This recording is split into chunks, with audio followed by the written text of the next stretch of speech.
Bonjour, c'est Isabelle Sansonetti. Bienvenue sur mon podcast Injonction et Bistouri. Merci, chère auditrice, chers auditeurs, de me prêter vos oreilles attentives. Pour cet épisode, je suis ravie d'accueillir le sociologue Jean-François Amadieu, auteur du célèbre livre Le poids des apparences et qui décrypte depuis des années l'impact des diktats de beauté et jeunesse sur notre vie sociale et professionnelle. Ensemble, nous parlons des discriminations et des contraintes qui en découlent, notamment pour les femmes, qu'il s'agisse d'âge, de silhouette ou de la façon de se maquiller, de ce qui a ou non changé avec l'émergence du courant body positive et de la place de la médecine et de la chirurgie esthétique dans ce contexte ultra normatif. Micro. Bonjour Jean-François Amadieu, alors vous êtes sociologue, auteur du fameux livre Le poids des apparences et plus récemment de La société du paraître, en fait qui vient de ressortir en poche mais qui était paru en 2014 je crois. 2016, pardon. Et j'avais très envie de vous inviter dans Injonction et Bistouri. Alors merci de me recevoir dans votre bureau de l'université Paris 1 Panthéon-Sorbonne. Alors qu'est-ce qui vous a donné à l'origine envie d'explorer ce sujet de l'apparence physique dans notre société? D'abord bonjour. Quand je me demande pourquoi c'était dans les années 90, à la fin des années 90, j'ai commencé à travailler sur cette question des apparences. En fait, ce qui m'avait frappé, c'est que dans d'autres pays, aux États-Unis, en Allemagne, en Grande-Bretagne, on trouvait des publications, des articles scientifiques sur cette question des impacts de la beauté et de l'apparence, à la fois chez des psychologues, chez des économistes ou des sociologues. Donc en fait, c'est un sujet pris au sérieux. Et quand je regardais en France, je voyais rien. Donc je me suis dit, à ce moment-là, c'est quand même un peu curieux. Et souvent, j'aime bien regarder les sujets qui ont cette caractéristique, en France, d'être déconsidérés, pas étudiés, alors que tout le monde dans la vie quotidienne sait qu'ils sont très importants. Parce que tout le monde sait très bien que l'apparence, la beauté, voilà des sujets quand même qui préoccupent tout le monde. Voilà. Et chacun le sait. Et pourquoi il y avait un tel déni, vraiment une volonté de ne pas voir, et c'est ça, voilà. Alors moi j'évoque régulièrement, évidemment, dans le podcast Le poids des diktats beauté et jeunesse, mais vous montrez que ça va bien au-delà finalement d'un rapport intime à soi et de l'image qu'on souhaite montrer aux autres. Ah oui, parce que le point important sur l'apparence, c'est que chacun la connaît du point de vue, si vous voulez, de son propre corps, de son estime de soi, de l'impression qu'on a d'être beau ou belle, de se sentir en confiance ou d'avoir des complexes, etc. Donc c'est plutôt, je dirais, sous cet angle que souvent les gens voient les choses, voire même la tyrannie de la minceur ou d'autres choses comme ça, et les troubles alimentaires. Mais c'est vrai qu'on a longtemps sous-estimé, alors maintenant c'est un peu mieux connu, les effets que finalement l'apparence physique et vestimentaire va avoir sur la vie sociale en général, les destinées des gens et puis à l'école, au travail, dans la vie en général. Et ça, ce phénomène-là est moins perçu finalement. Bien sûr. Et d'ailleurs, le sous-titre de votre dernier essai, donc La société du paraître, c'est « Les beaux, les jeunes et les autres ». Donc on comprend que on est peut-être tenu d'être au moins l'un ou l'autre dans le monde du travail et pas seulement dans certains emplois où l'apparence compte davantage. Oui, exactement. Par exemple, il y a l'idée des jeunes versus les autres. En France, on oublie, on n'a pas assez réalisé à quel point nous étions dans un pays qui, par comparaison internationale, à la fois en Europe et même au-delà, nous sommes un pays qui, en fait, déconsidère et n'aime pas tout ce qui correspond au vieillissement. Et dans toutes les enquêtes internationales, c'est très clair, il y a vraiment une vision extrêmement négative. Et cette vision négative, elle correspond aussi au fait que vous avez l'air vieux. C'est bien sûr aussi votre apparence. Donc ça, c'est un point important. Et notre société, il y a beaucoup de répercussions de ce sujet. Quand vous prenez depuis quelques années la question des retraites, de l'âge de départ, des sujets comme ça, nous savons que la France est un pays où, pour un senior, avoir un travail au-delà de 60 ans ou de 55 ans, c'est compliqué, même avant. Et je rappelle d'ailleurs, parce que les gens ne le savent pas, mais vous savez que dans le monde du travail, on est senior bien souvent à partir de 45 ans. Donc ce qui peut effarer beaucoup de monde. Donc non, il y a une sorte de survalorisation de la jeunesse, dévalorisation du vieillissement. Et évidemment, dans ce vieillissement, une fois de plus, beaucoup tient naturellement à l'apparence. Tous les stigmates du vieillissement, de ce fait, les gens vont chercher à les éviter. Voilà. Alors après, il y a évidemment ceux qui ne sont pas dans les canons de la beauté, évidemment, et c'est pas juste parce qu'ils sont jeunes ou vieux. Naturellement, après, ça peut être votre silhouette, votre visage, etc. Oui, c'est ce que vous dites. Vous dites d'ailleurs que c'est le plus souvent le poids et la taille qui sont pris en compte. L'âge, bien entendu, vous venez de l'évoquer, on va sans doute y revenir. Et pourtant, comme vous le redites dans l'avant-propos, en fait, toute discrimination liée à l'apparence physique, normalement, est interdite depuis le début des années 2000. C'est ça, en tout cas, pour l'embauche. Oui, alors c'est vrai que si vous réfléchissez aux règles qui indiquent qu'on ne peut pas discriminer sur l'apparence physique, effectivement, ça a été introduit en 2001, mais c'est très peu mis en œuvre parce que, prenons un exemple, lorsque les pouvoirs publics ont organisé plusieurs fois des tests par envoi de CV à des entreprises pour voir si ces entreprises discriminaient à l'embauche, les pouvoirs publics auraient pu envoyer des CV, par exemple, avec une photo d'une personne pour voir ce qui se passe. Soit une photo d'une personne obèse ou une photo d'une personne, je ne sais pas moi, âgée ou de couleur ou que sais-je. Ça n'a jamais été fait. Et en fait, si vous voulez, je prends cet exemple parce que on voit bien que, et c'est pareil du côté des entreprises, on n'a pas cherché à limiter ces discriminations sur l'apparence, qui sont extrêmement banales, mais on n'a pas cherché à le faire. Pour peut-être que les gens comprennent aussi, ce qui est caractéristique dans notre pays, alors il y en a d'autres quand même qui le font, c'est que les employeurs aiment bien avoir des photos quand ils recrutent. Et même pour les cadres, ce qui est quand même surprenant, parce que quand vous recrutez un cadre, pourquoi vous avez besoin de sa photo ? Ça existe dans d'autres pays européens, bien sûr en Asie aussi. En revanche, vous avez des pays dans lesquels ça se fait absolument pas, et depuis très longtemps, par exemple en Amérique du Nord. Aux États-Unis, personne ne va jamais faire ça. Alors au départ, aux États-Unis, c'était pas parce que sur la photo, on allait voir que vous étiez obèse ou pas, parce qu'aux États-Unis, c'est pas un sujet dans le droit, mais c'était la question de la couleur de peau. On allait voir si vous étiez noir ou blanc. Et depuis très longtemps, par conséquent, vous voyez, dans ce pays, ça ne figure pas. Mais de la même manière, on trouve en Grande-Bretagne ou aux États-Unis moins d'informations sur les CV, par exemple sur votre sexe, sur votre âge, sur votre... Et bien sûr, les enfants et tout ça. Les enfants, la vie privée, l'adresse, bien sûr pas la photo. Donc la France est attachée à une forme assez désuète finalement, et même condamnable dans certains cas, qui est qu'il y a trop d'informations. Alors, avec beaucoup de recruteurs qui vous disent oui, mais c'est bien de connaître la personne, etc. Enfin, connaître la personne, on sait bien que savoir si une femme a des enfants, si elle est divorcée, et ce que fait son mari, que sais-je, tout ça, c'est pas le sujet, et surtout c'est un peu embêtant que ces informations soient utilisées pour recruter. Je rappelle qu'il y avait eu une loi qui avait été votée en 2006, malheureusement elle n'avait jamais été mise en œuvre, et d'ailleurs abrogée en 2015, qui prévoyait qu'on ne mette plus de photos, c'était l'anonymat des candidatures. Ça n'a jamais été mis en œuvre malheureusement.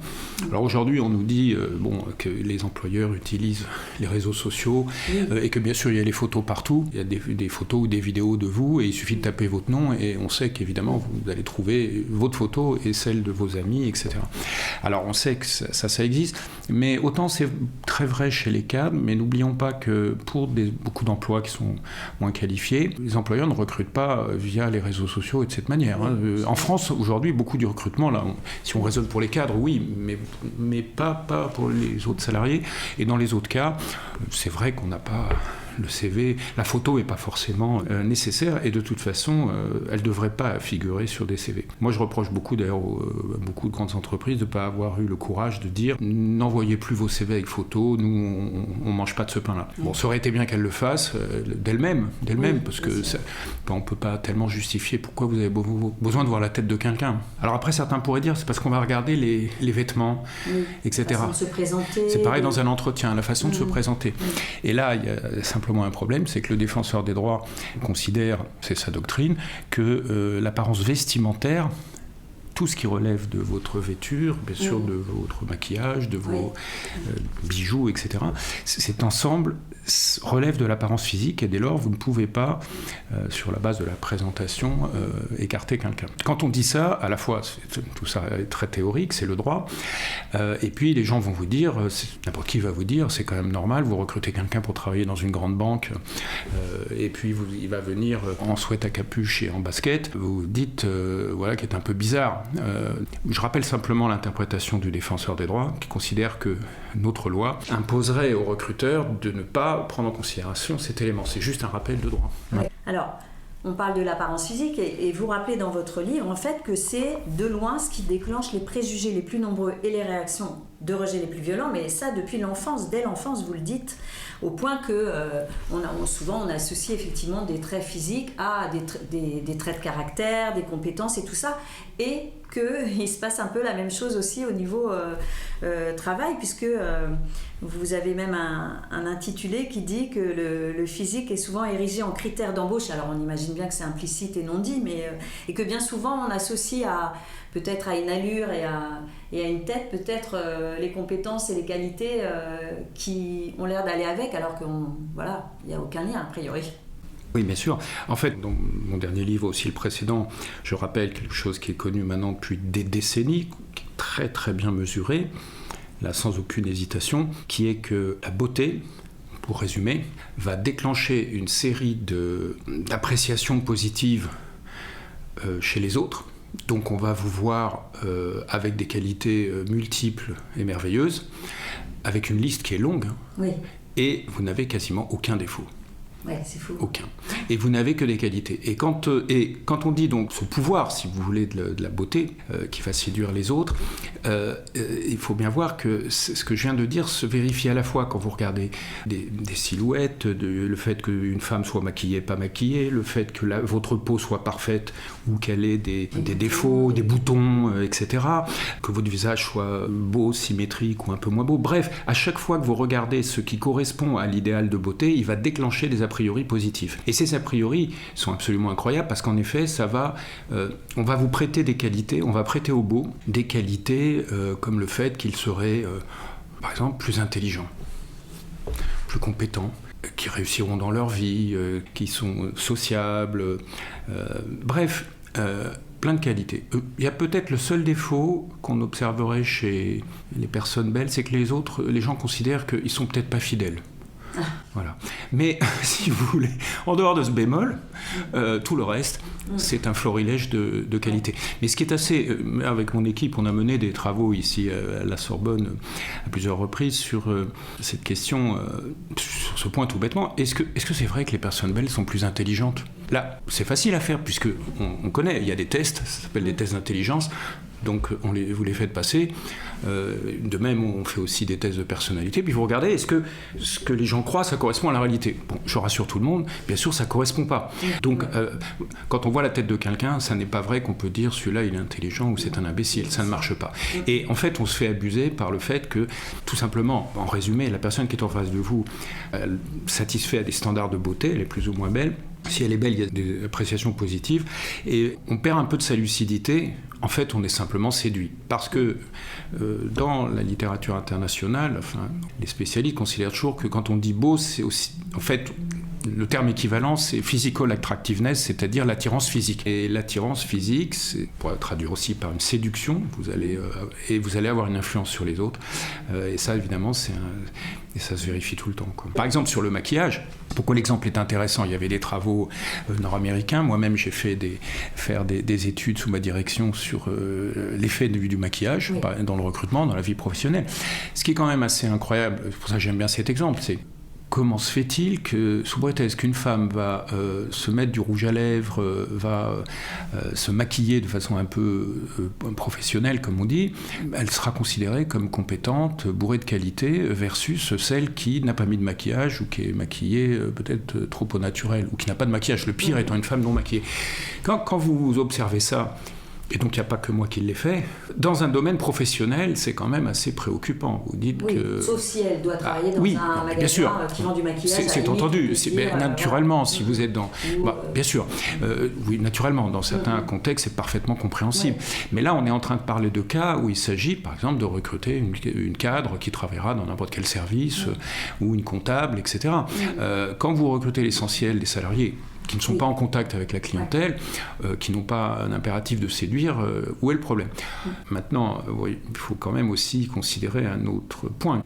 Lorsque des femmes en particulier ont des emplois qui sont en contact avec les clients, ce sont des femmes qui ne sont pas comptables, mais qui seront dans des métiers de la vente, hôtesses d'accueil, bref, qui sont en contact des clients. Jusqu'à quel point on peut considérer qu'il est normal, admissible, sain, différents égards, que ces femmes doivent être sexy, doivent pousser loin la séduction du client par leur tenue.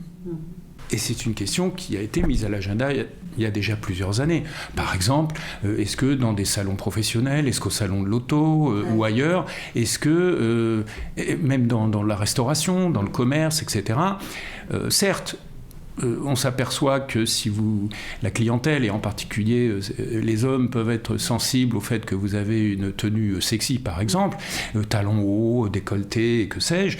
Mais si vous voulez, à un moment, se pose bien la question de savoir si cette contrainte sur certains salariés, en l'occurrence les femmes, est bien légitime, jusqu'où c'est admissible. Et vous voyez, quand on pose la question maquillée, pas maquillée, c'est un peu le même sujet. Donc à un moment donné, est apparu depuis plusieurs années, d'ailleurs, c'est venu de féministes en particulier, mais c'est quand même un sujet, parce qu'on ne peut pas à un moment donné considérer qu'il est légitime que des contraintes qui parfois peuvent être fortes, si on pense à des talons très hauts, ou même, enfin bon, c'est une sorte de... Voilà, d'autres diraient que c'est une marchandisation, une objectivisation du corps des femmes, etc. Mais c'est vrai qu'il se trouve que ça correspond à une réalité du marché du travail dans le monde entier, en particulier pour les femmes. C'est vrai que tout se passe comme si l'apparence physique, leur capital érotique était un élément sur le marché du travail. Oui, ça va loin, hein, même parce que décidément, à un moment donné, vous dites... parfois ça peut aller jusqu'à la couleur des cheveux, donc vous avez un chapitre, vous parlez des blondes, vous allez peut-être le repréciser, ou la taille de la poitrine, et on se dit où vais-je là ? Oui, absolument. L'effet, alors il y a eu des études sur l'effet poitrine, en effet. Ce qu'on pourrait s'imaginer, vous voyez, on pourrait se dire, au fond, l'idée de la femme blonde, sexy, à grosse poitrine, etc., tout ça, c'est valable pour le bar du coin de la rue, et pour séduire le maximum d'hommes en s'installant derrière un comptoir, ou un samedi soir dans une boîte de nuit, mais non. Même pour des emplois plus qualifiés, curieusement, ça va avoir un effet. Là, je vais quand même rappeler ce que tout le monde sait aussi, et c'est la vérité, c'est que malgré tout, bien entendu, pour certains types d'emplois un peu plus sérieux, ce sera quand même pas tout à fait la même chose. Donc, si vous voulez, le pouvoir de la blondeur, est quand même relatif. Et puis surtout, bien entendu, une femme qui serait exagérément maquillée, qui serait une tenue trop sexy, on sait que ça lui joue des tours. D'ailleurs, dans le livre, je raconte même des cas où, par exemple, aux États-Unis, je sais pas, l'assistante dentaire va perdre son job, ou je me souviens de cette affaire dans une banque, la Citibank à New York, cet employé qui perd son job parce que, évidemment, les juges américains disent c'est légitime parce qu'elle envoyait beaucoup trop sa poitrine, par ailleurs, elle s'était fait refaire les seins, et évidemment, l'employeur avait dit que ça déconcentrait les employés de la banque. Donc, et elle perd son emploi. Mais, alors, on n'a pas ce genre d'affaires en France. D'ailleurs, en France, l'employeur n'aurait pas gagné. Mais si vous voulez, ça montre que oui, c'est toujours compliqué. C'est toujours un sujet, d'ailleurs, les femmes le savent très bien. Oui. Pour les hommes, c'est pas un sujet, mais pour les femmes, c'est toujours compliqué au travail parce qu'il faut toujours choisir le bon équilibre, le juste milieu. Voilà, le juste milieu. Voilà. Ça, c'est une contrainte spécifique, bien sûr. Oui, parce que vous dites maquiller, ok, mais pas trop non plus. Exactement. Et que, voilà, selon les métiers. C'est ça. Et alors, j'avais envie, moi, de vous poser la question aussi, puisqu'on va y venir à la chirurgie esthétique, vous y consacrez aussi, vous reconnaissez bien sûr la banalisation de ces procédures, et moi j'avais envie de vous demander, est-ce que vous l'avez testé ou est-ce que ça a déjà été testé, de la même façon qu'on peut voir à quel degré de maquillage on a plus de chances d'être embauché, est-ce qu'on a testé aussi les effets, si quelqu'un a recouru à telle ou telle correction sur son visage ou sur sa silhouette, est-ce qu'il a plus de chances d'être embauché? Ça n'a pas été mesuré, j'imagine. Non, vous posez une bonne... Merci de la piste, je vais chercher attentivement. Non, pas à ma connaissance, parce que en fait, ce qu'on fait, je peux vous dire, moi je l'ai fait, les autres le font aussi. En fait, ce qu'on utilise comme technique, c'est des modifications de la photo informatique. D'ailleurs, concrètement, comme on dit, on les Photoshop. Donc en fait, c'est nous qui faisons les modifications et tous les travaux sont faits comme ça. C'est-à-dire à chaque fois qu'on fait jouer, si vous voulez, un visage versus un autre, qui a, je sais pas, quelqu'un a des problèmes de peau, quelqu'un il est ridé, tel autre est maquillé, pas maquillé, avec les différents types de maquillage, en surpoids ou pas, etc. Dans toutes ces études, ce que je vous dis, on l'a fait, c'est nous qui modifions les photos. Bon, ça revient un peu au même, mais c'est vrai qu'on pourrait prendre de vrais visages avant, après, et tester ces visages, voir si le simple fait que la personne soit passée chez le chirurgien esthétique a modifié après le résultat. Ce serait... la démonstration serait plus frappante pour les gens. Mais bon, ce qu'on fait revient un peu au même. Oui, c'est ce que j'allais dire. De toute façon, retoucher les photos, c'est ce que tout le monde fait aujourd'hui avec les selfies. C'est ça. On n'arrête pas de se prendre en photo, de mettre des filtres. Donc nous, on fait ça comme ça tout le temps. Moi, je me souviens quand j'ai commencé le premier test par envoi de CV avec photos retouchées, ça avait été fait à l'ancienne, et je vous parle de ça en 2004. À ce moment-là, il n'y avait pas encore tout qu'on connaît aujourd'hui. C'était fait de façon un peu artisanale, mais on faisait déjà comme ça, et on a continué. Au fond, ça marche très très bien. Alors ce qu'il faut savoir aussi, c'est qu'il y a beaucoup d'études depuis des années aussi qui sont faites avec des apparences qu'on fait exprès varier, mais alors c'est fait de façon automatique, et on peut même charger ensuite des algorithmes ou de l'intelligence artificielle de les produire, et puis après on regarde ce que ça donne, comment les gens les perçoivent. Donc en fait on fait plutôt comme ça, mais c'est vrai que prendre de vraies personnes et regarder avant, après, chirurgie esthétique, voir ce qui se passe, moi on ne fait pas ça. Je ne sais pas si ce serait facile à faire. On a un autre problème aussi, c'est qu'il faut que les gens... Alors, c'est peut-être un détail qui est sans importance, mais quand même, en général, par exemple, nous quand on va, chaque fois qu'on fait des tests, etc., par envoi de CV, n'oublions pas qu'on cherche à anonymer. On utilise quand même très rarement, dans toutes les études qui sont faites, on utilise rarement les vraies personnes. Oui, bien sûr. Voilà, parce que les vraies personnes, vous allez rendre public des résultats, ou alors vous ne les montrez pas, mais si vous commencez à montrer des résultats, par exemple, quand ce sont de vrais demandeurs d'emploi, c'est compliqué. Si c'est des gens... c'est pour ça que souvent, on ne fait pas. Alors, il faut être beau ou belle, mais pas trop non plus, dans certains métiers. Alors, c'est... essentiellement, la règle, vous le savez, c'est que c'est dans des jobs où vous devez être pris au sérieux. Et c'est classiquement des emplois de direction, de management. Là, évidemment, être trop sexy pourrait poser problème. Et deuxièmement, j'ajouterai une autre considération, c'est quasiment... même si les choses ont un peu changé depuis quelques années, il ne faut pas de surcroît de féminité, dans la mesure où il y a toujours une corrélation entre le leadership et les caractéristiques masculines. Parce que par exemple, si on traite d'apparence, il faut quand même savoir quelque chose aujourd'hui, c'est que quand vous regardez toutes les études, les traits masculins dans les visages sont associés à ce qu'on appelle, c'est les visages dominants. Et le pouvoir. Ouais. Et le caractère dominant, donc qui sont des visages virils, sont associés en fait à des capacités de leadership. Ça reste vrai. Ce qui en dit long quand même sur le fait que vous voyez, la féminisation des emplois de management, l'accès aux responsabilités, etc., bute quand même là sur une représentation du leader qui est, au fond... très daté, en fait. Oui, c'est ça. On a presque envie de faire référence à Donald Trump, vous voyez, mais une sorte de virilisation extrême, des traits extrêmement masculins, et comme si le leader dominant, c'était ça. Mais on va trouver ce trait aussi, vous avez évoqué tout à l'heure la taille chez les hommes. N'oubliez pas que pourquoi la taille en centimètres est si importante dans les destinées des hommes, et pourquoi on associe le pouvoir ou l'homme de pouvoir à un homme de grande taille. Ah oui, c'était édifiant dans votre livre. Oui, mais c'est vrai. Les postes à responsabilité, c'est certain. Ils mesurent je ne sais pas combien de centimètres de plus. C'est ça. Alors pour deux raisons. D'abord parce que c'est un peu comme quand vous regardez la question de l'obésité, comme il y a des corrélations entre le statut social de quelqu'un, sa position ou celle de ses parents, et puis sa taille en centimètres pour les hommes, ou son surpoids, son indice de masse corporelle. Et c'est une indication, si vous voulez, de votre milieu social actuel, celui de vos parents, etc. Et surtout, pourquoi je parlais de la taille des hommes ?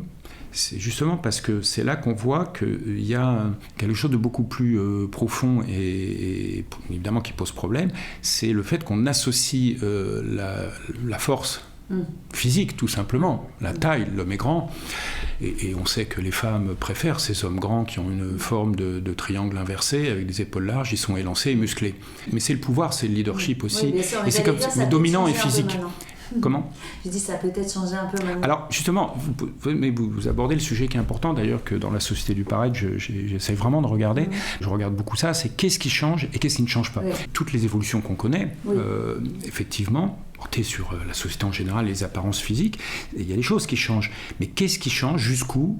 Est-ce qu'on arrive à faire changer des choses ou pas? Ça, c'est le point important. Et par rapport à ce qu'on est en train de dire sur cette vision du leader masculin, et même sur la question de la masculinité, de la féminité, bon, finalement, il y a pas autant de changements qu'on pourrait l'espérer. C'est pour ça que je fais référence à cette vision du leader.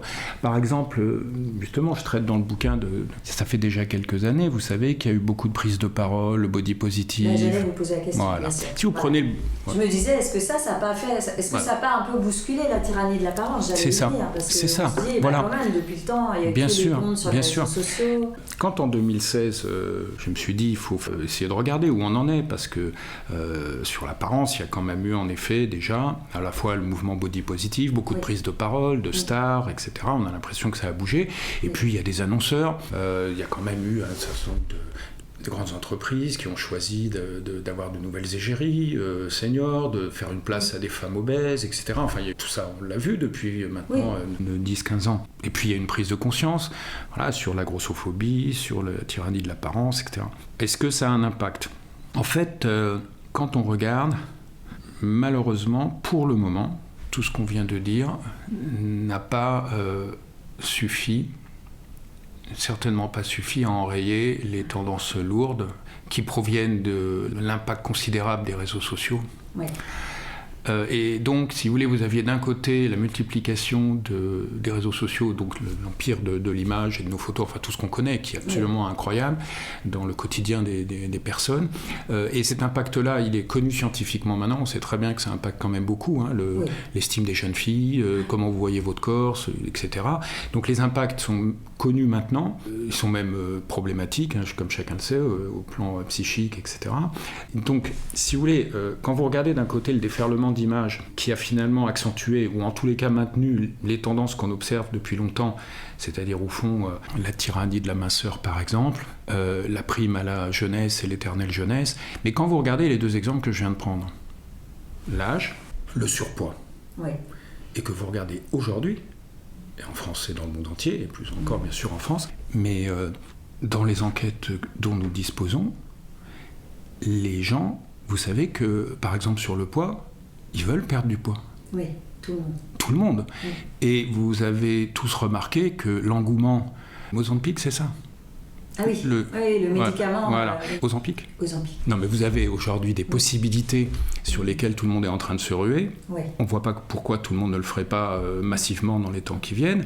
Mais ce qu'on sait par les enquêtes, c'est que, bien entendu, les gens veulent perdre du poids. Deuxièmement, on va prendre un deuxième exemple. Quand vous regardez les enquêtes qu'on a sur l'âge, qu'est-ce qui se passe?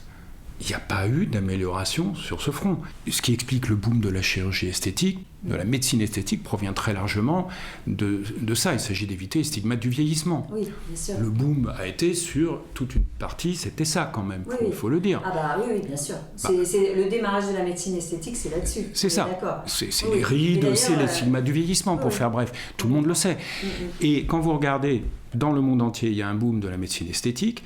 Les chiffres sont très importants. Il faut savoir qu'en France, c'est particulièrement accentué d'ailleurs, et même au plan international, nous finissons, quand on regarde bien les chiffres, par être un pays très concerné, et ça ne va pas s'arrêter. Mais qu'est-ce qui est important? C'est qu'on a des enquêtes aussi internationales sur l'âge. Il suffit de regarder, est-ce que les gens considèrent qu'ils font leur âge ou ils font plus jeune? On se sent toujours plus jeune que ce qu'on est, et en général... Pas quand on a 25 ans ou 20 ans, bien sûr, mais très rapidement, on se donne 10 ans de moins. Ouais. Bon. Et après, on se regarde. On se dit « Ah mince !» Beaucoup plus tard. Oui, non, on se regarde. Mais pourquoi cette simple question est très utilisée dans les comparaisons internationales? Parce que, je vais vous dire pourquoi.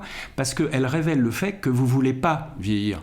Car si ce n'était pas un problème de vieillir, dans son apparence, parce que c'est ça la question, pourquoi vous diriez « je fais bien 10 ans de moins ». Si vous dites « je fais bien 10 ans de moins », c'est parce que faire plus ou faire son âge, c'est pas bien. D'ailleurs, je le reproche pas parce que les études montrent que c'est bien que les gens se voient plus jeunes. Bon, pour leur morale, etc. Bon, c'est très bien. Ils se voient plus jeunes. Mais ils veulent aussi faire plus jeunes. Ils font tout pour éviter de vieillir dans leur apparence. Mais quand vous voyez donc les enquêtes récentes qu'on a sur surpoids, obésité de l'âge, je prends ces deux exemples, je peux vous assurer qu'il n'y a pas d'inversion de la tendance. Donc on n'a pas enrayé on n'a pas du tout le body positive, tout ce qui s'est fait, l'effort des annonceurs n'a rien changé. Et puis on peut prendre d'autres indicateurs. Il y a des Fashion Week régulièrement, avec 4 Fashion Week importantes, Paris, Milan, New York et Londres. Et on a des chiffres précis sur qui sont les top modèles qui défilent. Croyez-vous qu'il y a beaucoup de femmes seniors, de femmes en surpoids dans ces défilés? Pourtant, on en parle à chaque fois. Hein. Ah oui, on en parle à chaque fois. On parle de l'IMC des mannequins, on parle de l'extrême maigre. On en parle de temps en temps un créateur qui va faire un casting de personnes différentes. Mais... Voilà, donc pareil pour le handicap, de temps en temps. Voilà. Mais c'est anecdotique, c'est pour faire de la communication, ça reste marginal, et statistiquement, c'est absolument ridicule. Ça n'a pas... Et le point important, ça n'a pas augmenté. C'est un point important, parce qu'on pourrait se dire « Oui, mais c'était il y a quelques années, maintenant ça a changé ». Pas du tout. Dans tous les défilés des Fashion Week, le seul virage qui a été pris, je peux vous dire, il est facile, c'est que tout le monde s'est dit « Il faut absolument qu'il y ait des mannequins de toutes couleurs, de peau, etc. » Ça a fonctionné. Pour tout le reste, sur les autres aspects de l'apparence physique, donc par exemple sur le fait qu'on voit une femme plus âgée ou plus ronde, ça n'existe pas.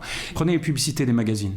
Amusez-vous à regarder dans un magazine l'ensemble des visuels publicitaires et de ce qu'on voit dans un magazine, et vous aurez la réponse. Oui, bien sûr. Et d'ailleurs, j'ai interviewé récemment une mannequin silver, comme on les appelle, qui est redevenue mannequin à 50 ans. Je l'ai eu au téléphone assez récemment, elle était assez déçue parce qu'elle disait mais finalement on n'a pas de contrat parce qu'on a cru que ça allait vraiment, qu'on aurait plus besoin de femmes de 50 et plus. Finalement pas tant que ça, on en met une de temps en temps, mais on continue pour vendre une crème de mettre des filles de 30, une crème pour les peaux matures. Donc bien sûr, je suis parfaitement d'accord avec ce que vous venez de dire. C'est ça le point important, c'est que moi-même, vous voyez, il y a quelques années, je me disais quand même, ça bouge pas mal du côté des annonceurs. On voit des campagnes pour des marques de maillots de bain, de sous-vêtements qui deviennent intéressantes. On voit des spots télé parfois qui sont intéressants. On voit des changements. Alors ils sont frappants, d'autant plus frappants qu'en fait c'est marginal. Et le problème, c'est toujours le même. Il y en a deux. C'est est-ce que ces quelques publicités intéressantes, elles font tache d'huile et tout le monde s'y met et ça déclenche un mouvement? La réponse est non. Est-ce qu'on observe des changements quand on regarde les statistiques dans les défilés à la télévision sur l'ensemble des visuels? Est-ce que par ailleurs ça impacte sur les mentalités, ce que pensent les gens? Et là, non. Vous savez, on a des enquêtes en France qui sont aussi, on compare avec les autres pays, les Français sont très durs. Quand je dis très durs, c'est-à-dire que les Français jugent mal, sont très critiques et une vision très négative des personnes en surpoids et des personnes plus âgées. Ça, c'est un trait qui ressort bien par comparaison internationale. Au fond, on peut comprendre pourquoi. Quand vous regardez les grandes entreprises au plan mondial des secteurs de la cosmétique, du luxe et du vêtement, c'est les marques françaises. Les Français ont toujours extrêmement valorisé l'apparence physique et vestimentaire, c'est très important. Ouais. C'est des critères de jugement majeurs dans notre pays et ça reste très vrai. Donc c'est pas dans le cas français que ces contraintes vont être desserrées. Alors vous insistez aussi sur l'aspect vestimentaire et on se dit, bon là au moins, on peut avoir la main parce qu'on se dit, bon, si on sait qu'il faut présenter de telle ou telle façon, on n'est peut-être pas obligé d'aller passer à un acte de médecine esthétique ou de chirurgie, on peut juste s'apprêter un petit peu plus, savoir qu'il faut se maquiller comme ci ou comme ça, même si c'est des contraintes. Et que c'est là où je me disais que ça allait peut-être changer dans les jeunes générations, parce que même au niveau de l'emploi, on voit bien que les jeunes générations, les trentenaires et même en dessous, ils sont plus du tout prêts à accepter des horaires de fou, mettre le travail avant le reste. Donc on se dit aussi que eux, peut-être que ça va changer aussi, ils vont peut-être faire moins d'efforts et puis peut-être quitter tel emploi où on aurait envie qu'ils se présentent de telle ou telle manière. Donc c'est pour ça qu'on se dit que ça peut peut-être changer dans les années qui viennent. Oui, mais alors, ce que vous dites, par exemple, si vous prenez la question des codes vestimentaires et d'un certain nombre de contraintes sur les codes vestimentaires, bien sûr, vous avez raison, et c'est vrai que ça a d'ailleurs déjà largement changé, bien sûr, dans les entreprises, que ce soit pour les hommes ou pour les femmes, et puis que, bien sûr, les jeunes sont plus prompts à le penser. Puis il y a des exemples où, d'ailleurs, les choses changent beaucoup. Par exemple, vous savez que les jeunes ont quasiment tous des tatouages, pas toujours aussi visibles, mais quand même c'est très fréquent, donc il y a des changements. Et on observe ces évolutions. Par contre, quand vous dites les jeunes, vous voyez, par rapport au maquillage, ils vivraient différemment ces contraintes ou vivraient les choses différemment. Oui, mais c'est oublier que qui sont les plus consommateurs des réseaux sociaux, qui sont ceux qui utilisent des filtres en permanence sur leur téléphone, qui sont ceux qui cherchent à avoir le plus beau visage et la plus belle apparence, les mêmes, les plus jeunes. Oui, bien sûr. Donc en réalité, comment dire, vous voyez que ceux qui sont les plus en réalité sensibles à l'image qu'ils vont donner, à l'apparence, ce sont eux, et pas les plus âgés en réalité. Donc c'est eux les plus impactés, pour des tas de raisons qu'on connaît tous ici. Mais c'est factuel. Ils sont nés avec. Voilà, c'est leur monde. C'est leur monde. Et ils fonctionnent de cette manière. Mais pas du tout les anciens. Combien de seniors utilisent des filtres, le font Bon, voilà, non, on ne parle pas de la même chose. Oui, mais c'est parce que pour eux, ça n'a pas le même caractère aussi essentiel non plus. Mais je vais prendre un autre exemple. Si vous comparez les réponses entre les jeunes et les moins jeunes sur la vision plus ou moins positive ou négative, par exemple, du surpoids, les jeunes ne sont pas spécialement plus tolérants. Ah oui. Ben non. C'est ça, il ne faut pas s'imaginer que sous prétexte que vous êtes jeune, je vais prendre la casquette de celui qui défend les seniors. Non, mais il ne faut pas penser que... C'est intéressant quand vous regardez les enquêtes, il n'y a pas forcément plus de tolérance, de bienveillance. Ouais, c'est pas forcément plus bienveillant. Voilà, mais c'est après, ça c'est vrai qu'on a tendance à dire les seniors, les jeunes, et après il y a différentes catégories. Il y a aussi ceux qui quittent pas les réseaux sociaux de la journée, et puis d'autres qui sont peut-être un peu plus détachés. Donc c'est vrai qu'on fait des généralités, mais que dans les jeunes, il y a ceux qui sont vraiment complètement accros, qui vont suivre la télé-réalité, qui vont être déjà un peu accros aux procédures de médecine esthétique, parce que voilà, ils sont décomplexés. D'ailleurs, on voit dans les chiffres ISAPS, la Société internationale de chirurgie esthétique, il y a vraiment des interventions qui sont très prisées chez les plus jeunes. Donc, bien sûr. Mais là, vous faites une remarque qui est juste, c'est que c'est vrai que quand on généralise sur les jeunes, ou les nouvelles générations, pour être plus précis, il ne faudrait pas en fait faire vraiment comme ça, parce que quand on regarde, on sait très très bien, et notamment sur les questions d'apparence, c'est très clair, que vous avez plusieurs types de jeunesse, évidemment. Alors, quand on parle en général des caractéristiques des nouvelles générations, par exemple, c'est parce qu'on raisonne en moyenne. Voilà. Alors on prend, alors est-ce que ce raisonnement en moyenne, il est justifié ? C'est une question qui est très souvent abordée dans le monde entier actuellement, parce qu'on voit bien qu'il y a des différences avec les nouvelles générations, comme on dit. Vous voyez, par exemple, si vous prenez les excès du recours à la chirurgie esthétique, chez les plus jeunes, un certain nombre même si vous prenez classiquement toutes les conséquences négatives, ou par exemple sur les réseaux sociaux, tout le monde n'est pas dans des situations d'addiction. Les effets psychiques ne sont pas similaires selon que vous êtes plus ou moins en situation d'addiction par rapport au réseau. Ça, c'est prouvé. Donc, si vous voulez, c'est pour ça que le fait qu'en moyenne, évidemment, les jeunes filles soient davantage sur les réseaux, produit un effet en moyenne, mais toutes les jeunes filles sont pas, vous voyez, ne développeront pas la même chose. Donc, c'est pour ça que le sujet est toujours un peu compliqué, c'est toujours un peu piégeant quand on généralise.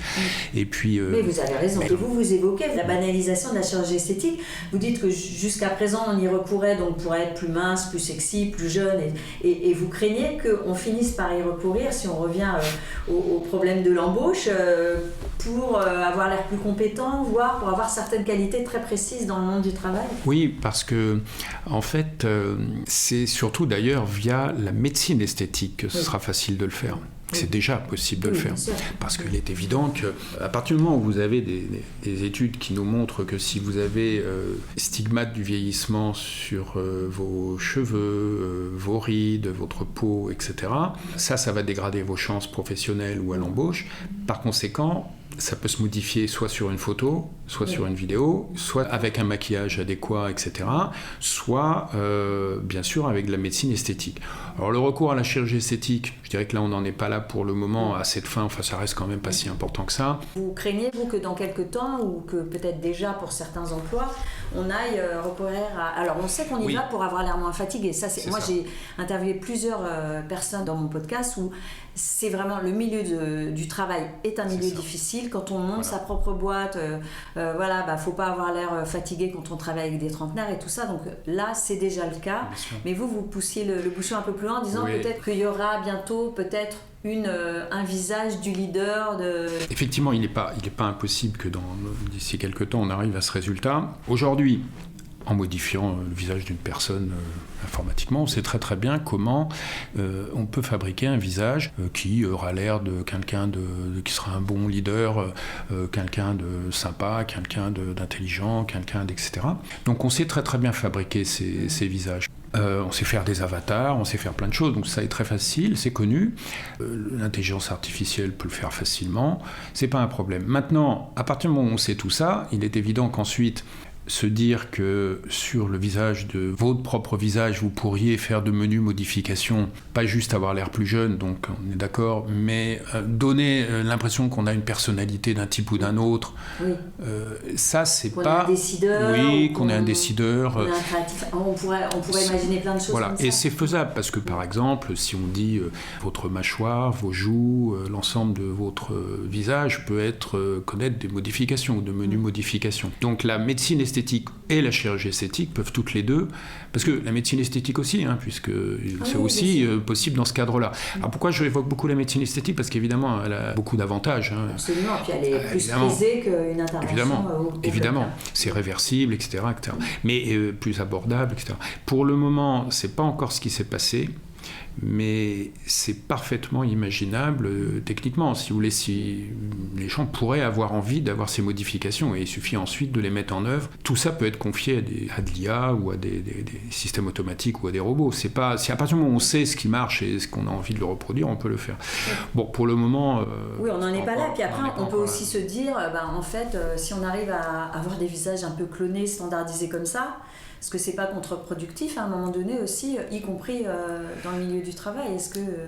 Oui, mais alors après, si on est malin, on peut introduire de menus. Vous voyez, par exemple, si vous prenez ce qu'on sait depuis longtemps, qu'est-ce que c'est qu'un beau visage ? Alors on sait que c'est un visage symétrique, on connaît ses caractéristiques. On sait aussi que parfois le visage qui va être particulièrement beau, techniquement, on sait aussi ce qu'il faut faire. Une fois que vous avez fait cette symétrie, un certain nombre de caractéristiques de ce beau visage, vous introduisez un petit élément, un ou deux éléments de très légère dissymétrie ou de quelque chose qui introduit une touche d'originalité dans quelque chose qui est parfaitement standardisé. D'accord. Vous savez, le grain de beauté qui va bien, je résume. Mais c'est ce qui se passe d'ailleurs actuellement. Votre remarque est d'ailleurs très juste parce que c'est une tendance qu'on observe de plus en plus.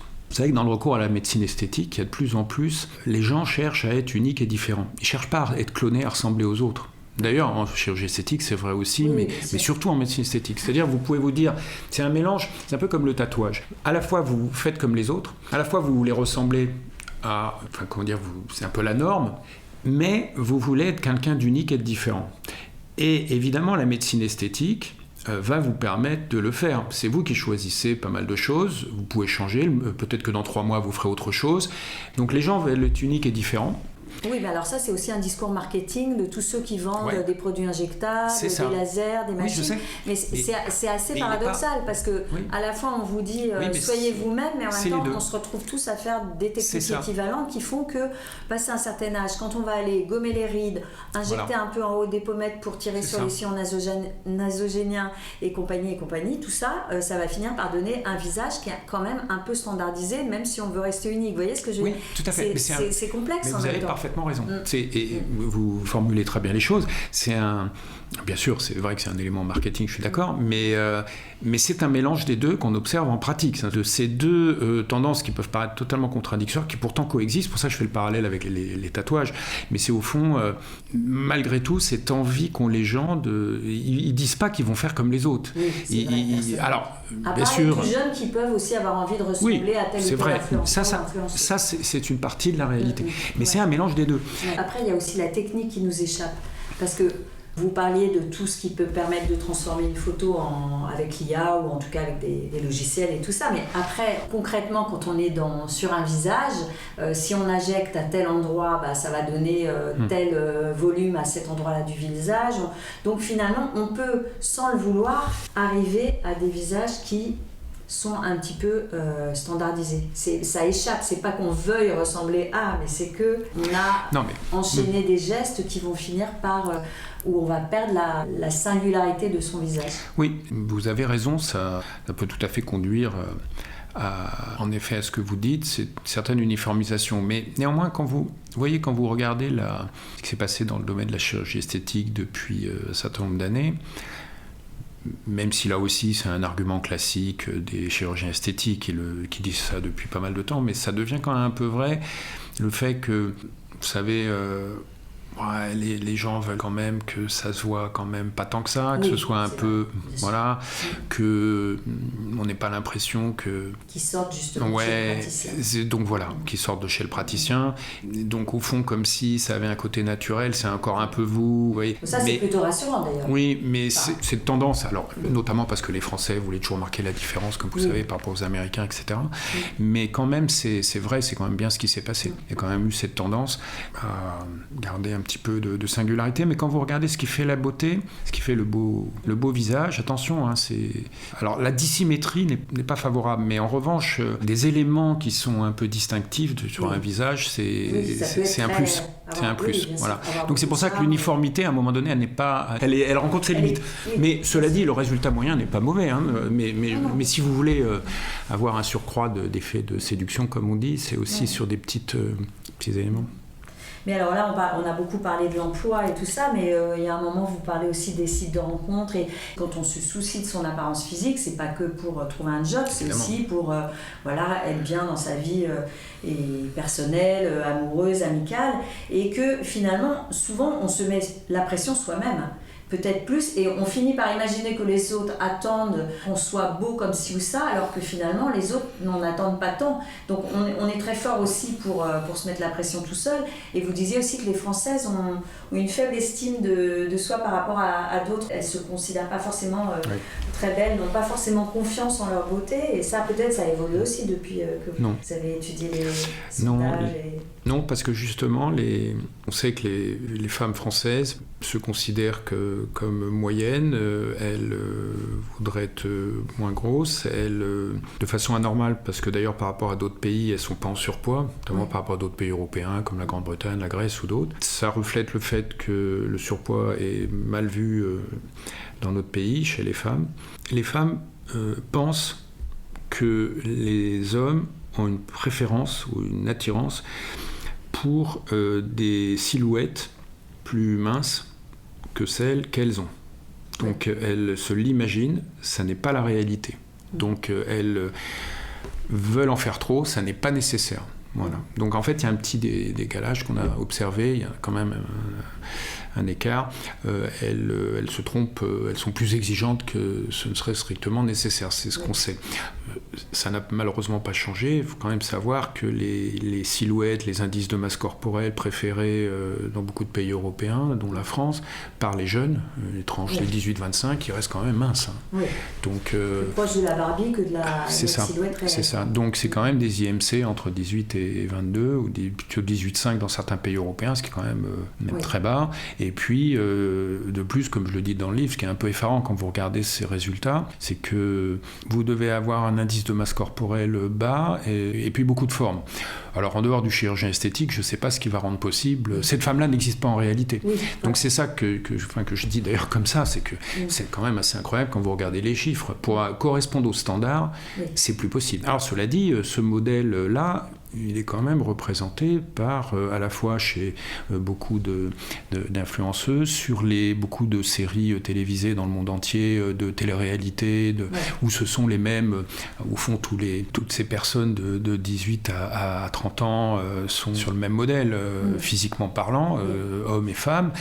Et dans ces programmes-là, d'ailleurs, vous remarquerez qu'on a très très peu intégré des physiques différents ou des âges différents. C'est quand même... Alors ça se fait un peu, mais vraiment marginal. Oui, parce que j'avais parlé avec une directrice de casting de télé-réalité, et elle disait qu'en fait, même quand on encourageait, par exemple, une jeune femme à ne pas toucher à ses lèvres avant le jour du tournage, c'était pas rare qu'elle la retrouve le jour J avec une lèvre très très pulpeuse, parce que... Alors c'est compliqué, c'est un peu l'œuf et la poule, c'est parce qu'il y a déjà beaucoup de candidats qui ont recouru à la médecine esthétique, ou est-ce qu'on essaie de correspondre à des normes existantes, ou est-ce que finalement on projette aussi, nous, beaucoup de... On imagine mais peut-être que finalement les autres n'attendent pas spécialement qu'une candidate de télé-réalité soit injectée dans les lèvres, Oui. S'agissant de télé-réalité, on comprend pourquoi elle pense qu'il faut le faire, puisque ça a été comme ça pendant quand même des années, donc, donc ça paraît un peu logique. Mais alors, est-ce qu'on se met aussi la pression sur... Il y a un exemple que j'ai oublié d'aborder sur les changements quand même très limités en matière d'apparence. C'est les fameux concours Miss France. Ah oui, c'est vrai. Bah oui, parce que finalement, quand vous regardez, quel est le pays où ça continue à marcher, à avoir une diffusion record, à être en prime time sur une grande chaîne, avec de l'audience? La France. Ah oui. Dans énormément de pays, soit c'est supprimé, soit ça marche plus, soit il n'y a plus d'audience. Et nous, on aime. Chez nous, ça marche toujours. Mais alors là, cette année, il y a eu quand même une élection de... Et pour la première fois... de Miss qui avait... qui a défrayé la chronique. Oui, voilà. Et les commentaires. Voilà, exactement. Oui, mais quand vous regardez, ce qui s'est passé, c'est que pour rendre le concours politiquement correct, on va dire ça comme ça, ou plus acceptable, il a été ripolliné de différentes manières. Bon, les derniers ripollinages, les petites modifications, notamment, c'était important sur la question senior. Et puis, des IMC, une silhouette peut-être un peu différente. Et là, ils ont fait d'une pierre plusieurs coups, et surtout sur l'âge, évidemment, pour vous montrer qu'ils le faisaient, etc. Mais c'est un coup de com'. Et je ne sais pas s'ils vont le refaire beaucoup, parce que ça ne s'est pas très très bien passé. Oui. Il y a eu tellement de protestations. Oui. Non, mais c'est un peu antinomique avec le principe même du concours. Soit vous faites, soit vous ne faites pas. Mais c'est vrai qu'en France, c'est quand même, il faut s'interroger sur pourquoi ce concours, pourquoi ça marche aussi bien. Ah oui, c'est intéressant. Donc la tyrannie de l'apparence, elle vaut à tous les échelons. Dans la séduction aussi, on parle un peu des sites de rencontres. Vous en parlez un petit peu. Est-ce que là aussi, moi pour en discuter aussi avec des amis autour de moi qui parfois vont sur des sites de rencontres, voilà. Et c'est vrai que l'image a une importance incroyable. Bon, alors c'est peut-être pas des images retouchées, mais soit on met pas trop d'images, soit finalement on rencontre la personne puis elle n'a rien à voir avec l'image qu'elle avait de d'elle. Jamais. C'est même d'ailleurs, comment s'appelle cette émission d'M6, je crois. Et si on se rencontrait? Ah oui. Ça repose souvent sur ce thème qui est assez drôle. Oui. C'est-à-dire que la personne, évidemment, quand on ne l'a pas rencontrée en vrai, bien entendu, sa photo est totalement différente de la personne que vous verrez. Et donc, évidemment, souvent, ils surfent sur cet exemple qui amuse tout le monde, parce que bien sûr, ce qui va se passer. Et d'ailleurs, ce qui est assez intéressant, c'est que les autres s'y attendent, parce qu'aujourd'hui, chacun sait que vous ne rencontrerez jamais la personne que vous avez vue sur les photos. Mais ça devient... Mais par contre, ce qui est intéressant, je trouve, sur le fonctionnement des sites de rencontres, on a été jusqu'au bout de la logique, vous savez, où c'est uniquement la photo, que vous regardez une fraction de seconde ou quelques millisecondes. Il y a 20 ans, on faisait encore semblant de croire qu'il y avait autre chose que la photo. 2-3 mots, etc., une présentation, c'était un peu plus... il y avait une sorte de fiche, où il y avait autre chose. Maintenant, non, c'est beaucoup plus rapide. Au fond, on va à l'essentiel, mais c'est comme ça que les choses fonctionnent. Alors, ce qui est toujours intéressant, moi, je continue à regarder ça vraiment régulièrement, c'est les sondages, et que disent les hommes et les femmes sur ce qu'ils recherchent. Est-ce qu'ils s'attachent ainsi au physique ? Ils disent non, c'est pareil. Non, bien sûr, ils continuent. Alors moi, il y a déjà 20 ans, j'avais constaté ça avec un peu d'amusement. Mais encore aujourd'hui, ils continuent à raconter n'importe quoi. C'est-à-dire qu'en fait, les gens vous disent non, en fait, pourtant, c'est ce qu'ils font. Alors en tous les cas, sur les sites de rencontres. Alors après, là où ce qui est vrai, c'est que dans la vraie vie et par la suite, bien sûr, ils vont s'attacher à bien d'autres sujets. Heureusement, d'ailleurs. Heureusement. Mais malheureusement, aujourd'hui, c'est pas que ça. Mais c'est vrai qu'il y a quand même beaucoup d'hypocrisie, malgré tout, sur le physique de la part des hommes et des femmes, surtout d'ailleurs il faut le dire des femmes dans leurs déclarations. Le monde n'a pas changé, c'est quand même la même caricature de femmes qui répondront toujours que naturellement c'est bien d'autres qualités des hommes qui les intéressent et pas le physique, et puis d'hommes qui avoueront que si c'est important pour eux. C'est un tel cliché qu'on se dit qu'on c'est encore possible. Voilà. En vrai les femmes comme les hommes s'attachent au physique. Bon, alors donc il y a tyrannie de l'apparence à tous les étages. Alors vous diriez qu'il faut s'en préserver, trouver le moyen de l'accommoder pour ne pas trop la subir. On fait comment alors ? Vous avez des pistes ? Sur les pistes ? Non, mais je pense qu'il y a plusieurs points. C'est que si on veut que tout le monde se sente mieux, il faut déjà commencer par ce qu'on peut faire collectivement. C'est pas chaque personne qui peut le faire. Les pouvoirs publics, les entreprises, un certain nombre de gens peuvent agir. Ouais. Ils ne le font pas, ils n'ont pas voulu le faire, ils ont pensé que c'était pas important, bon, mais quand même il y a des choses qu'on pourrait faire. C'est très simple, si on veut moins discriminer au travail, eh bien supprimons les photos sur les CV, déjà ce sera un peu mieux. Si vous voulez, quand vous regardez l'audiovisuel, il y a une loi en France qui oblige les chaînes de télévision à refléter la diversité de la société française. Oui. Bon, c'est dans la loi.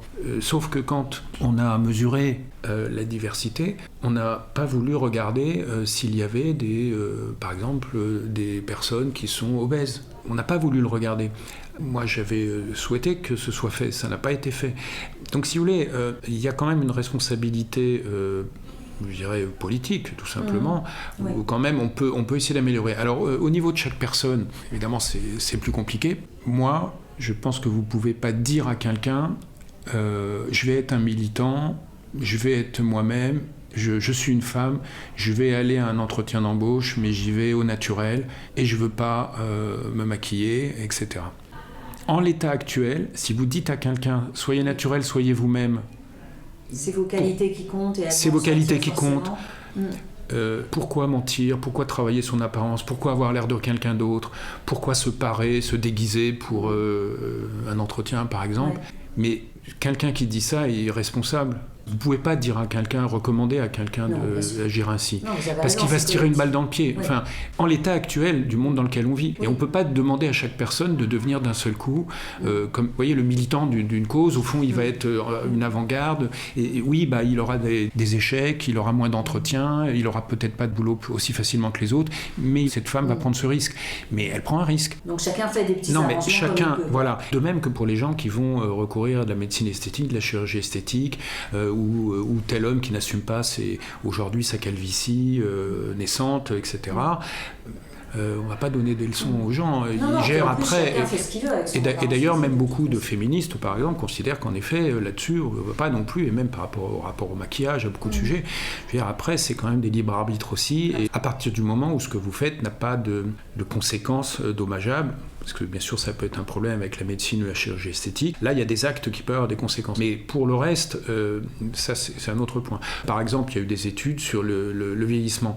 Alors certes, vous avez un visage, vous allez vieillir, c'est vrai, mais nous savons aussi que votre manière de vous vêtir a une influence sur le fait que vous êtes perçu comme jeune ou vieux. Quand on traite de l'apparence physique, de la beauté, il ne faut pas oublier que vous prenez par exemple le surpoids, qui se verra sur une photo ou pas. Et on s'aperçoit même d'ailleurs dans l'exemple que je vais prendre que des annonceurs ont su l'utiliser. C'est-à-dire que vous pouvez avoir quelqu'un qui est... vous pouvez avoir une femme obèse que vous avez dans un visuel publicitaire ou dans des campagnes ou pour une photo, etc. Oui, dans sa silhouette, son IMC, mais elle peut avoir un visage qui correspond à des standards de beauté particulièrement élevés. Elle a un très beau visage. Oui, bien sûr. Évidemment, ça n'a pas échappé à des annonceurs qui savent faire ça. Et je ne leur reproche pas par des annonceurs qui mènent même des campagnes un peu militantes sur ces thèmes. Je me souviens, Dove l'avait fait, mais voilà. Mais bien sûr, mais je pense que ce qui manque aussi beaucoup, c'est... que c'est important sur les apparences physiques, moi j'en parle souvent beaucoup, vous savez, c'est que c'est un domaine qui est très compliqué parce que, enfin, qu'est-ce qui est compliqué? C'est que vous avez tout ce qui relève, par exemple, des vêtements, de vos cheveux, de tous les accessoires que vous avez, c'est quand même très très large, ce qui fait que dans cet ensemble, tout le monde n'a pas forcément les bonnes informations, ne sait pas comment jouer, comment faire les choses. C'est pour ça qu'il y a autant de programmes de télévision, vous savez, où sont traités comment on va être looké, etc. Tout le monde ne maîtrise pas autant ces codes. Vous voyez, moi j'avais, avec mes étudiants, on faisait bien faire des photos de promotion, etc., à des fins professionnelles, ils aiment bien faire ça. Et je voyais que, nos étudiants pensaient que quand ils mettaient une chemise avec un costume, et il allait fermer le dernier bouton. C'est d'autres, moi j'aurais été embarrassé de le lui dire directement, mais... Quelqu'un d'autre lui a fait remarquer que ça se faisait pas comme ça. Il faut laisser ouvert le col, c'était mieux. que je veux dire, c'est que tout le monde, évidemment, n'a pas les codes. Ça dépend les compliqué. codes pour solliciter quel type d'emploi, c'est ça, dans quel pourquoi, milieu, exactement. Oui, non, bien sûr. Et bien sûr, alors tout ça est connu, hein, c'est vrai, mais c'est un ensemble. Et alors vous avez toujours été soucieux de votre apparence physique, parce que vous traitez le sujet, il faut bien que j'arrive à une question un peu perso. La question perso, il faut la question perso. Si vous avez le droit de ne pas y répondre. Oui, non, mais comment vous répondre Oui, bien sûr, je fais attention, comme tout le monde. Maintenant, j'ai pas... Par contre, il y a quelque chose que je peux dire, c'est que je pense réellement avoir modifié ma manière de faire avec le vieillissement. Ah oui, ça nous intéresse. Pour être plus personnalisé. Voilà, très bien. Oui.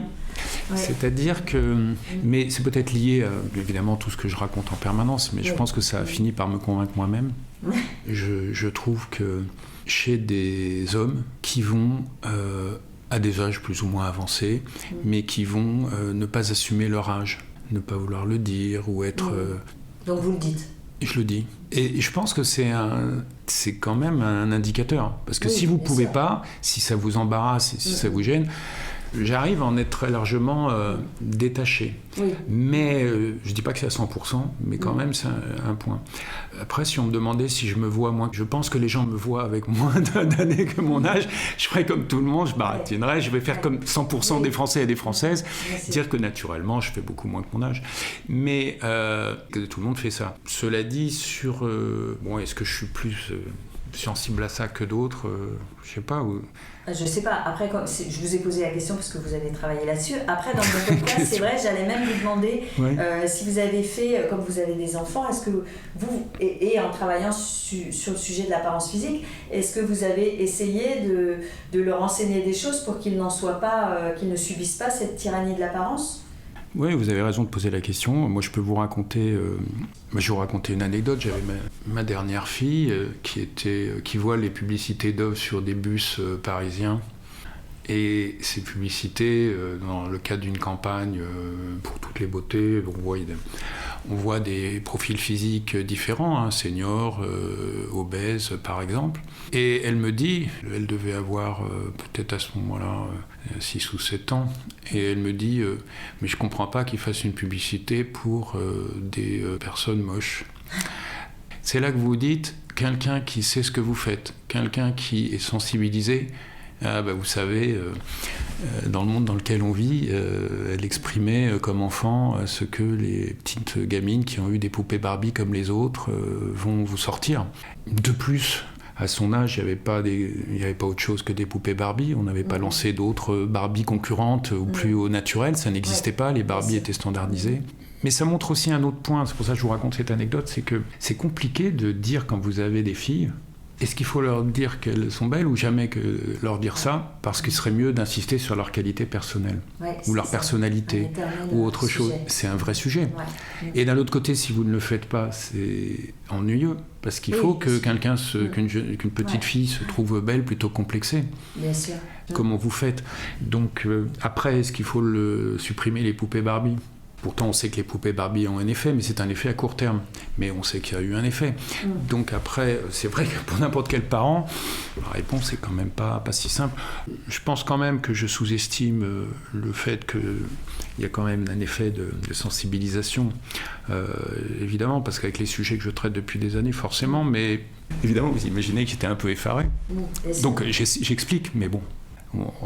Parce que les enfants aussi, ils ne sont pas tendres les uns avec les autres et ils ont déjà effectivement des normes. Bien sûr. Voilà. Puis vous savez, on est quand même, faut quand même être réaliste. On est peu de choses par rapport à tout ce qui fait la sociabilisation des enfants et puis après ce qui se passe partout. Et puis bien sûr après il y a les réseaux sociaux et tout le reste. Qu'est-ce que vous voulez qu'on peut pas. Voilà. Et vous aimeriez vieillir comme qui ou comment ? C'est facile.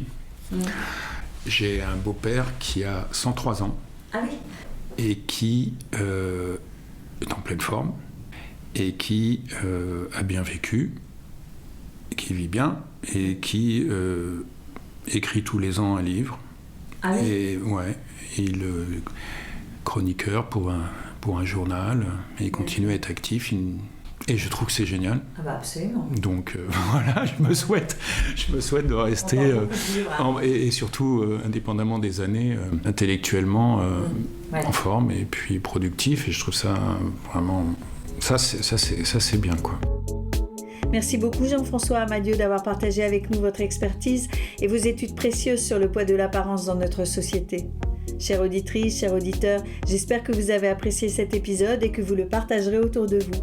J'attends votre commentaire, une question ou toute autre remarque sur mon compte Instagram Injonction et Bistouri. N'oubliez pas bien sûr de vous abonner et de mettre 5 étoiles sur votre plateforme préférée. C'est précieux pour augmenter la visibilité et les écoutes de ce podcast indépendant. Allez, je vous laisse. Prenez soin de vous et à vos écouteurs dans 2 semaines pour un nouvel épisode sans retouche.